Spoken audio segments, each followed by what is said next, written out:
नमस्कार दोस्तों, मैं रंजीत सिंह आपके अपने YouTube चैनल लाल किताब का मजमून में एक बार फिर से स्वागत करता हूं। दोस्तों, आज मैं जो विषय आप लोगों के लिए लेकर आया हूं वो है शुक्र खाना नंबर 4। जी हाँ, जैसे जैसे मुझे कॉल्स आती हैं मैं वैसे वैसे उसी क्रम में कोई कुछ ना कुछ लाल किताब के बारे में आपके साथ जो जानकारी है वो ज़रूर शेयर करने की कोशिश करता हूँ। नुक्स यार अपना इश्क औरतों का, चश्मपोशी करते भी लानत ही देगा।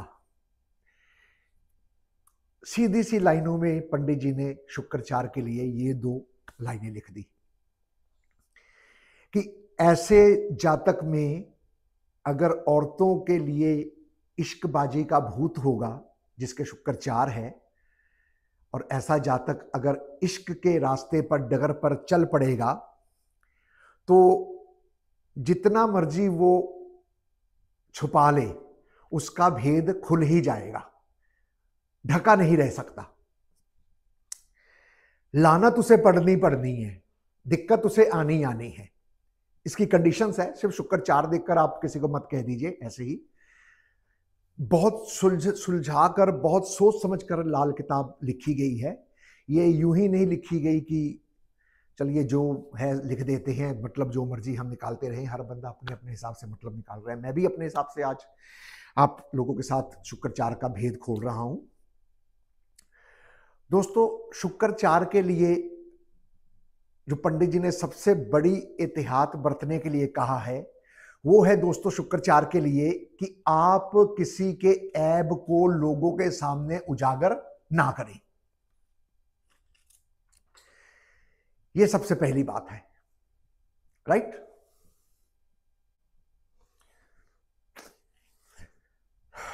दोस्तों, शुक्र अगर अकेला खाना नंबर 4 में है, किसी तरीके से भी उसके जो दो अपने घर हैं, खाना नंबर 2 और 7, उसमें कोई ग्रह ना बैठा हो, शुक्र अकेला 4 में हो, तो अमूमन देखा गया है, अमूमन का मतलब होता है ज्यादातर, अधिकतर, कि 2 शादियों का योग बन जाता होता है। 2 बीवियां ऐसा जातक कई बार रख लेता होता है। जरूरी नहीं है हर कोई ही रखे, देश काल पात्र स्थिति के हिसाब से भी चलना पड़ता है। और औलाद के लिए भी शुक्राचार कई बार डिले कर देता है। तो वीडियो में मैं आगे जाकर आप लोगों को बताऊंगा कि इन दोनों प्रॉब्लम्स के लिए अगर आपके घर में ये 2 प्रॉब्लम्स शुक्राचार वाला फेस कर रहा है, या जिनके शुक्राचार है, बच्चा है या किसी भी एज में है, खास करके जवानी की एज में, तो ऐसा जातक शुक्राचार वाले के लिए क्या पंडित जी ने हिदायत दी है वो एक मैंने आपको बताई कि ऐसा जातक जो है किसी के ऐब को जाहिर ना करे। देखिए, हो सके तो किसी के ऐब पर पर्दा डाले, नुक्स किसी का ढिंडोरा ना पीटे। अगर वो किसी का नुक्स का ढिंडोरा पीटेगा तो उसका अपना पर्दा भी फाश हो जाएगा, उसके नुक्स भी लोगों के सामने जाहिर हो जाएंगे। शुक्राचार अगर हो तो जातक के टेवे में अगर शनिचर किसी तरह भी शुक्र को आ मिलता हो, कोई संबंध बन रहा हो, है ना, तो ऐसा जातक जो है नशे की तरफ जा सकता है। तो जिनके भी शुक्र 4 है, अगर शनि से कोई संबंध बन रहा है तो आपने स्पेशल देखना है कि ऐसे जातक को हिदायत दें, ऐसे अपने बच्चे को गाइडेंस में रखे, उन पर थोड़ी बहुत नजर जरूर रखे। शुक्र 4 जिन स्त्रियों की है, उन स्त्रियों के एक खास उन्होंने अपने लिए रखना है, अपनी सेहत के लिए, कि जो बच्चेदानी होती है, जिसमें बच्चे को पैदा करने के लिए हमें स्त्री के शरीर में बच्चेदानी का होना बहुत जरूरी है। विदाउट बच्चेदानी के बच्चा पैदा नहीं हो सकता, कंसीव नहीं हो सकता। तो जो बच्चेदानी है, शुक्र 4 वाले के कई बार बच्चेदानी की प्रॉब्लम आ जाती है स्त्रियों के टीवी में, अगर शुक्र 4 हो। खास करके बच्चा होने के बाद प्रॉब्लम देखी गई है। इस बात का भी आपने जो है वो ध्यान रखना है कि शुक्र 4 वाले के अगर औलाद हो गई है तो को अपने बच्चेदानी का, स्त्री को खास ख्याल रखना पड़ता है। टेस्ट वगैरह जो है वो आने वाले समय में बीच बीच में कराते रहे। अगर शुक्र 4 की आपने किस्मत देखनी है, किस्मत का हाल देखना है, तो दोस्तों किस्मत के हाल के लिए आपको बृहस्पति, पंडित जी कहते हैं शुक्र 4 वाले की टीवी में जरूर देखें। अगर बृहस्पति उम्दा है, अच्छा है, ठीक है, तो शुक्र 4 का आपको अच्छा असर दे रहा होगा। मगर शुक्र 4 के समय बृहस्पति अगर किसी तरीके से शनि के साथ हो ले, शनि के साथ होने का मतलब है दोस्तों कि शनि के साथ बैठ जाए, शनि के घर में बैठ जाए, शनि के साथ साथी एक्सचेंज कर ले, घर एक्सचेंज कर ले, किसी तरीके से भी। वो जब ग्रामर आप पढ़ेंगे या जिनसे आप पढ़ रहे हैं, आपको बखूबी पता होगा कि शनि का साथ कैसे हो सकता है, किन हालतों में हो जाता है ग्रह का साथ एक दूसरे के साथ। वो कंडीशंस अगर एप्लीकेबल होती हैं तो जो किस्मत का साथ है, जो किस्मत को देखना है, वो अब बृहस्पति के द्वारा नहीं देखी जाएगी। अब वहां पर आपको बुध को देखना पड़ेगा, बुध के स्वभाव को निकालना पड़ेगा। वो थोड़ी सी प्रोसेस जो है वो लंबा हो जाएगा, पंडित जी कहते हैं। अब सवाल ये उठता है कि लाल किताब बदनाम इसलिए है, लाल किताब को क्रिटिसाइज इसलिए ज्यादा किया जाता है कि लाल किताब सिर्फ देखते सारी टेवा, होरोस्कोप देखते सारी कह देती है तेरी तो 2 शादी हुई है, तेरी तो 2 शादी होनी है, तूने तो बाहर भी रखी हुई है। हालांकि कई बार ऐसे सामने वाला जातक जो है इन चीजों में नहीं होता है या नहीं रखा होता है। अब इसका सबसे बड़ा कारण जो मेरी समझ में आता है वो ये है कि शायद हमें लाल किताब का ज्ञान कम है, या हमने पूरी तरीके से लाल किताब को नहीं पढ़ा है, या हमने उसे समझा नहीं है। कारण कुछ भी हो सकता है दोस्तों। हर इंसान अपनी समझ के हिसाब से समझेगा, हर इंसान अपने दायरे के हिसाब से समझेगा, हर इंसान अपने सिस्टम के हिसाब से समझेगा, है ना। तो पंडित जी ने बहुत साफ लिखा है लाल किताब में। पंडित जी कहते हैं जिनके भी शुक्र खाना नंबर 4 में होगा, सबसे पहले कंडीशन तो यह है 2 और 7 खाली होगा तो जो है 2 शादी का योग हो सकता है, नंबर 1। नंबर 2, अगर शुक्र अकेला बैठा है और 2 7 भी खाली हैं तो फिर ज्यादा 2 शादी का योग बनता है। अच्छा, ये सिर्फ 2 शादी का ही योग आप मत सोचिए, ये भी हो सकता है कि पहले किसी के साथ रिलेशन उसके रहे हो, अब वो छूट गए हो और उसने शादी कर ली हो, ये भी हो सकता है। या ये भी हो सकता है शादी के बाद कोई पसंद आ गया, या जो है रिलेशन बन गई, या ऐसा कुछ हो गया। अब ये बातें लिखने के बाद पंडित जी ने सबसे पहले हमें यही समझाया है कि अगर आप जिससे शादी आपकी हो रही है, अगर आपने पहले देख लिया कि शुक्र उसके 4 है और 2 7 खाली है और शुक्र अकेला है, तो आप इस चीज का पहले ही उपाय कर लें। उन्होंने सबसे पहले यही हिदायत दी है। अब इसका उपाय भी बहुत आसान लिखा हुआ है किताब में, है ना। तो अगर हम उपाय कर लेते हैं तो हमें कोई परेशानी इसमें नहीं आएगी। उपाय क्या है? उपाय बहुत ही सिंपल है कि आपने जिससे शादी आपकी हुई है या होने जा रही है, उन्हीं से आप दोबारा शादी कर लीजिए। शादी 2 बार करनी है उन्हीं से। अगर हो सके तो नाम बदल कर लीजिए। जिनसे आप शादी कर रही हैं उनका नाम बदलना है, अपना नाम नहीं बदलना है, राइट। जिसके शुक्र 4 है उसने अपना नाम नहीं बदलना है, जिससे शादी कर रहे हैं उनका नाम बदलना है, राइट। अब सवाल ये उठता है अगर नाम बदल लिया तो उससे क्या हो जाएगा, इसका क्या लॉजिक है? इसका पंडित जी लॉजिक हमें यह समझाने की कोशिश कर रहे हैं कि जिसके भी शुक्र 4 होगा, अगर ऐसा जातक 2 7 खाली के समय, शुक्र अकेले के समय, कि ऐसा जातक अगर अपनी ही पत्नी से या जिससे उसकी शादी होने जा रही है उससे अगर वो नाम बदल कर शादी दोबारा कर लेता है तो 2 शादियों के योग जो है वो खत्म हो जाएंगे। इसके लिए पंडित जी कहते हैं कि दिन के समय पत्नी को एक नाम से बुलाए और रात के समय पत्नी को दूसरे नाम से बुलाए। जी हां, बहुत आसान सा तरीका उन्होंने दिया है, हमें बहुत ज्यादा लंबे चौड़े उपाय करने की जरूरत नहीं है। हमने क्या करना है, सिर्फ रीति रिवाज के हिसाब से लड़की के माता पिता और लड़के के माता पिता और बहुत क्लोज ब्लड रिलेशन में भाई बहन जो हैं उनको ले जाकर मंदिर, गुरुद्वारे, कोर्ट, चर्च, गिरजाघर, जहां भी आपने शादी की है वहीं जाकर आप दोबारा शादी कर लीजिए। किसी और धर्म के रीति रिवाज से, जैसे सिख हैं तो आप मंदिर में जाके वो पंडित जी को बोल के करवा लीजिए विधि के। आप हिंदू हैं तो हिंदू के हिसाब से आपकी शादी हुई है विधि की, तो अब आप गुरुद्वारे जाकर करवा लीजिए। इस तरीके से प्रॉपर जो शादी की रस्म है वो प्रॉपर होनी चाहिए, दिखावा नहीं होना चाहिए। इस चीज का आपने ध्यान रखना है। उसके बाद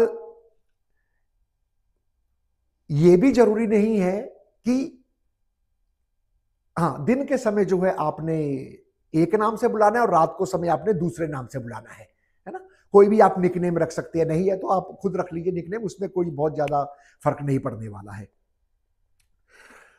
ऐसे करने पर आपके जो शुक्राचार के अशुभ प्रभाव कुंडली वाले के उसको खुद को मिलने हैं, उसके परिवार को मिलने हैं, वो अशुभ प्रभाव जो है वो खत्म हो जाएंगे। इसी तरीके से और भी बहुत से छोटे छोटे उपाय हैं जो पंडित जी ने हमें समझाए हैं, है ना। आप जिनके भी शुक्राचार हैं वो अपनी छत को साफ रखें, उम्दा रखें, उसमें जो है लीकेज वगैरह ना हो, है ना। रिपेयर करवाते रहें, रिपेयर का वहम ना करें कि आपका राहु कहाँ आया, आपका कौन सा ग्रह कहाँ गया, इसका कोई वहम करने की जरूरत नहीं है।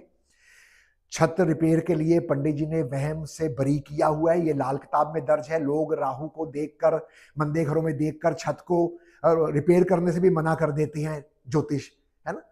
जिनको अल्प ज्ञान है या जिन्होंने पूरी किताब नहीं पढ़ी या पूरे तरीके से उसको समझा नहीं है, वो इस तरह के काम करते हैं। अदरवाइज राहु 4 हो, राहु 8 हो, अगर आपकी छत राहु मंदा हो, अगर आपकी छत रिपेयर मांग रही है तो आप रिपेयर करें। रिपेयर इस वहम से मुरम्मत बरी होगी, पंडित जी ने लिखा है किताब में, आप पढ़ लें।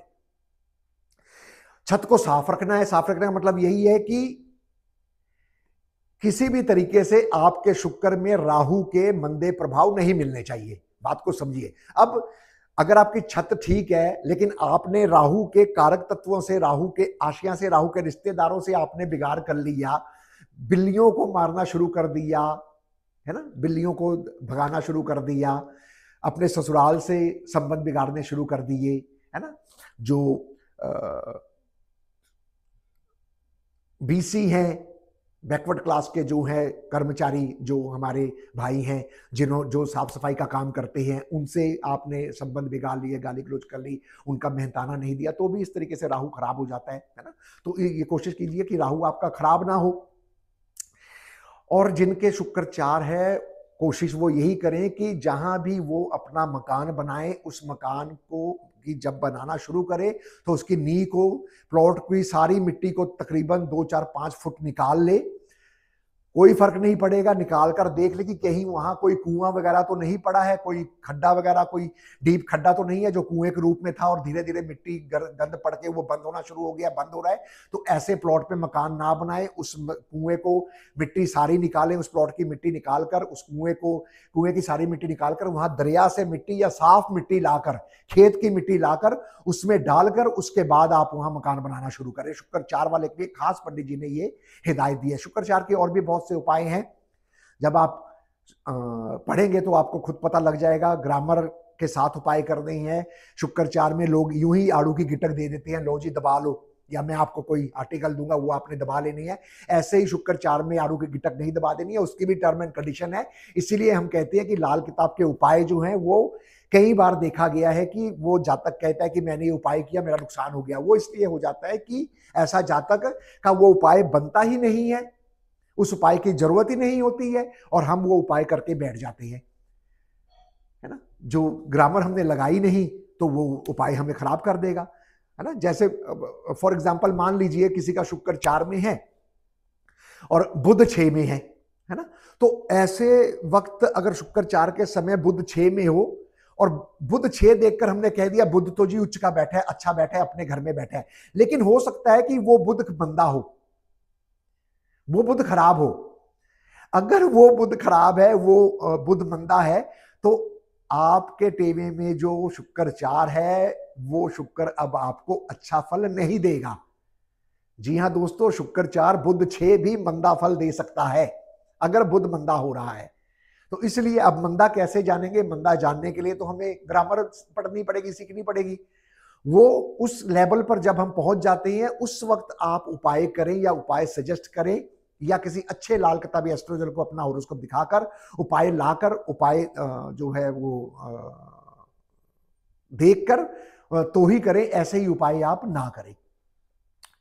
दूसरी बात दोस्तों, एक और मैं कहना चाहूंगा कि बृहस्पति अगर होरोस्कोप में लगन में किसी के बैठा है, तो मैं बहुत बार अपने दोस्तों से या जो डिस्कशन हम करते हैं उनसे सुनते हैं, क्योंकि डिस्कशन में सभी विद्या के लोग हमारे साथ बैठते हैं, ग्रुप में सभी विद्या के लोग होते हैं, हम सब विद्या का आदर करते हैं, सब विद्या निपुण हैं। हम में ही कोई ना कोई कमी है जो हम अपनी इस ज्योतिष विद्या को पूरी तरीके से नहीं कर पा रहे हैं, समझ पा रहे हैं। इसमें कोई कमी नहीं है। तो दोस्तों, कई बार कहा जाता है अन्य ज्योतिष में कि अगर लग्न में बृहस्पति बैठा हो तो तकरीबन कितने सौ अवगुण जो है, वो दोष जो है कुंडली के खत्म कर देता है। मगर दोस्तों, हमारी लाल किताब कुछ और कहती है। हमारी लाल किताब कहती है लगन में बृहस्पति, 4 में शुक्र, अब ये अच्छा योग नहीं होगा। इस योग में अच्छे में क्या होगा? इस योग में आप पंडित जी कहते हैं कि घर में नूह और सस का झगड़ा, नूह और सास का, बहू और सास का झगड़ा जो है वो बना रहेगा, या दोनों इकट्ठी नहीं रह पाएंगी, दोनों को अलग रहना पड़ेगा, या दोनों इकट्ठी रहेंगी तो दोनों में से किसी एक की सेहत खराब रहेगी। तो दोस्तों, इस तरह की बातें मैं आप लोगों के साथ आने वाली वीडियो में भी किसी में और करूंगा। आपकी जैसी जैसी फरमाइश आती है, मैं वैसे वैसे वीडियो बनाकर, छोटी छोटी वन शॉट में बनाकर, मेरी कोशिश होती है कि मैं डाल दूं। मैं बहुत ज्यादा इफ बट में नहीं जाता। बड़ी सिंपल सी लाल किताब है, बड़ी सिंपल तरीके से इसको पढ़कर आप इसके उपाय ग्रामेटिकली समझकर, लाल किताब के विशेषज्ञ से पूछकर कर सकते हैं। खुद किया गया उपाय आपको नुकसान पहुंचा सकता है। आप अपने घर को, अपने मोहल्ले को, अपने शहर को, अपने देश को साफ रखें। जगह जगह ये प्लास्टिक ना फेंके, बॉटल्स ना फेंके, कैन ना फेंके। आदत होती है हमारी दोस्तों की, हम रास्ते में जाते जाते थ्रो आउट कर देते हैं। कोक पी और उसको फेंक दिया, रैपर खाया उसको फेंक दिया, रास्ते में उछाल दिया। ऐसी हरकतें हमें नहीं करनी चाहिए। हमें अपना देश साफ रखना चाहिए। आप भी अपने देश को साफ रखें। हम सबका फर्ज बनता है कि हम अपने घर को, अपने मोहल्ले को, अपने देश को साफ रखें। जिस तरह हम अपने आप को साफ रखते हैं, उसी तरह हमें एटमॉस्फेयर, अपना इर्द गिर्द भी साफ रखना पड़ता है। देखिए दोस्तों, हमारे पंजाब में एक कहावत है कि अगर कुत्ता भी जहां बैठता है ना, तो वहां पूंछ मार के बैठता है, यानी कि साफ करके बैठता है। लेकिन हम अपने इर्द गिर्द इतनी गंदगी डाल के बैठते हैं, रहते हैं कि हमें जहां बैठते हैं वहीं थूक रहे हैं, जहां बैठते हैं वहीं कागज फेंक रहे हैं, जहां बैठते हैं वहीं हम गंदगी छोड़ के आ जाते हैं। हम अपना फर्ज नहीं समझ रहे हैं। दोस्तों, कृपया साफ रखें अपने आप को भी, अपने घर को भी, देश को भी, मोहल्ले को भी। अगली वीडियो का मेरे इंतजार कीजिए। हाँ, अगर आपने अब तक मेरे चैनल को लाइक सब्सक्राइब नहीं किया है तो कृपया इसे लाइक और सब्सक्राइब कीजिए, और मेरी पिछली वीडियो जाकर देखिए। मैं बहुत लंबी वीडियोस नहीं बनाता, 5, 7, 10 मिनट की, 15 मिनट की, हार्डली मेरी वीडियो आपको 20 मिनट की मिलेगी, वो भी कोई एक आधी। मुझे कोई टाइम जोन का नहीं है, मुझे कोई वीडियो का नहीं है। मुझे सिर्फ ये है कि लाल किताब के लिए जो भ्रम लोगों में है, वो भ्रम दूर हो। मैं उस भ्रम को दूर करने के लिए YouTube पर आया हूं, और मेरी कोशिश है कि मेरे अगर कहने से, मेरे पढ़ाने से, अगर मेरे गाइडेंस से इस लाल किताब के उपायों की बुराई जो चैनलों पे होती है, जो अन्य जगह इसकी कहा जा रहा है इसके टूने टोटके की किताब, इस भ्रम को हमने निकालना है। ये टूने टोटके की किताब नहीं है, ये पूरी केमिस्ट्री की किताब है, ये पूरी ग्रामर की किताब है, ये पूरी संपूर्ण ग्रंथ है ज्योतिष का। अगर इसे आप अपनी रोज की दिनचर्या में उतार लेते हैं तो आपको किसी भी उपाय की जरूरत नहीं पड़ेगी। जी हां दोस्तों, ये मेरा दावा है, ये लाल किताब ग्रंथ का दावा है कि अगर आप लाल किताब के हिसाब से अपनी दिनचर्या शुरू कर लेते हैं तो आपको जो है उपायों की जरूरत नहीं पड़ेगी। छोटी छोटी बातें हमने अडॉप्ट करनी है। अब पंडित जी ने जो बात लिखी है ग्रह में लिखी है, घर में लिखी है, बिल्कुल ठीक है, लेकिन वो आदत आप अगर अपने जीवन में उतार लेती है, उसका आपको बैड इफेक्ट कोई नहीं है, उसका आपको साइड इफेक्ट कुछ नहीं है। फॉर एग्जाम्पल देखिए, आजकल समय बदल गया है, जमाना बदल गया है, रहन खाना पीना रहना सहना सब कुछ हमारा बदल गया है, मगर अगर हम थोड़ा सा पीछे जाकर अपने पिताजी को, अपने दादा बाप दादा को देखें, उनकी आदतों को देखें, तो हमें पता लगेगा कि वो क्या करते थे। वो उनको तो कभी, हम कहते हैं ना कि भाई पिछले समय में तो उपाय की जरूरत नहीं थी, पिछले समय तो ज्योतिष की जरूरत थी, पिछले समय तो वास्तु की जरूरत नहीं थी। बिल्कुल नहीं थी, ठीक कह रहे हैं, क्योंकि वो खुद में अपने आप उपाय करते रहते थे सर। खुद में उनका घर वास्तुकली होता था, खुद में उनकी टॉयलेट जो है घर के बाहर होती थी, कोने में होती थी, घर सोने के कमरे से, रसोई के कमरे से, पूजा स्थान से दूर होती थी। लेकिन आज हम बीच में बना के सब बैठे हुए हैं, तो ये चीजें ही हमें खराब कर रही हैं। अब देखिए, एक छोटा सा उपाय पंडित जी ने किताब में लिखा है ग्रह को लेकर, घर को लेकर, इसे हम रोजमर्रा की जिंदगी में भी ढाल सकते हैं, ये आपको नुकसान नहीं देगा। आज इससे पिछली वीडियो मैंने मंगल बद की डाली थी, मुझे उम्मीद है कि वो वीडियो आपने देखी होगी। उसमें मैंने कहा था कि जो मंगल बद का इंसान है वो बहुत बुरा होता है, बहुत नेगेटिविटी देता है, ये वो। और हमारा सोचना है, जो लाल किताब है, हमारा सोचना है कि तकरीबन अमूमन हर बंदे का मंगल बद है। जी हां दोस्तों, आप हैरान हो रहे हैं मेरी बात सुनकर, लेकिन मैं अभी खड़े खड़े आपको साबित कर दूंगा कि हर बंदे का मंगल बद है। हर बंदा मंगल बद से दिन की शुरुआत करता है। दोस्तों, पंडित जी ने एक उपाय लिखा है कि सिरहाने पानी रखकर सोएं और सुबह उसे पौधों में डाल दें, या सुबह उठते ही कुरली करें फिर बोलें। दोस्तों, समझने वाली बात है, हमारे बड़े बुजुर्ग सिरहाने पानी रखते थे, उठते सार वो पानी का गिलास लेकर बाहर जाते थे, कुरली करते थे और बचा हुआ पानी पीते थे, या सारे पानी की कुरली कर लेते थे, या कुरली करने के बाद जो पानी बचता था उसे पौधे में डाल देते थे। तो दोस्तों, अगर वो ये बात कर रहे थे, तो अगर ग्रंथों में ये बात लिखी है, लाल किताब में ये बात लिखी है, तो इसका मतलब तो यही है ना कि उसका कोई लॉजिक होगा। दोस्तों, उसका क्या लॉजिक है, मैं आज अपने शब्दों में आपको समझाने की कोशिश करता हूं, जो मुझे अपने पूज्य गुरु जी से मिला है। दोस्तों, सुबह उठते ही हम क्या करते हैं, अपनी जो जीभ है ये हम अपने होठों पर फेरना शुरू कर देते हैं। उठते ही हैं तो ऐसे करते हैं, क्योंकि ओंठ हमारे सूखे होते हैं। अमूमन जीभ बुध है, होठ हमारे मंगल नेक के हैं, मगर जब मंगल के साथ बुध मिलेगा उस वक्त मंगल बद का असर आना शुरू हो जाएगा, मंगल बद जैसा असर आना शुरू हो जाएगा। इसी मंगल बद को ठीक करने के लिए पंडित जी कहती है सिरहाने पानी रखें, उसको उठाकर सुबह ले जाकर कुरली करें। अब कुरली का भी क्या है, लोग कई कहते हैं, उतने के आलस होते हैं कि सर हम वो पानी रखकर सीधा पी जाए करें, तो हमारे जैसे कहते हैं भाई नहीं करनी कुरली, चल पी जाए कर, कुछ तो फायदा होगा तेरे को। लेकिन एक्चुअल में कुरली ही करनी है। वो जो मुंह में गंदगी है हमारे सारी रात पड़ी हुई राहु की, राहु ही मंगल बद है, दोनों सेम है, कोई फर्क नहीं है। सूरज शनि कुंडली में मंगल बद होगा और सूरज शनि नीच राहु भी है। बात को समझिए, बात को फैलाइए मत, धर्म में मत रहिए, क्रिटिसिज्म मत कीजिए, समझने की कोशिश कीजिए। इजी वे में मैं समझाने की कोशिश कर रहा हूं कि राहु ही मंगल बद है, मंगल बद ही राहु है, और मंगल बुध जब मिलता है तो वो भी एक मंदा शनि राहु स्वभाव का, राहु मंदा शनि स्वभाव का क्रिएट हो जाता है। इसलिए आपने क्या करना है, हर इंसान को चाहिए कि सोते वक्त अपने सिरहाने पानी रख ले, सुबह उठकर पहले वो कुरली करने के लिए जाए, कुरली पानी मुंह में भरकर घुमाकर कुरली को बाहर फेंकना है, ना कि अंदर ले जाना है। 2-3 कुल्लियां बाहर कर लीजिए, उसके बाद आप पीना चाहते हैं पानी पी लीजिए, कोई मना नहीं है। जी हां दोस्तों, सिर्फ इतना करके देखिए, आपका मंगल बद जो है वो नेक में ढलना शुरू हो जाएगा, आपको अच्छे फल मिलने शुरू हो जाएंगे।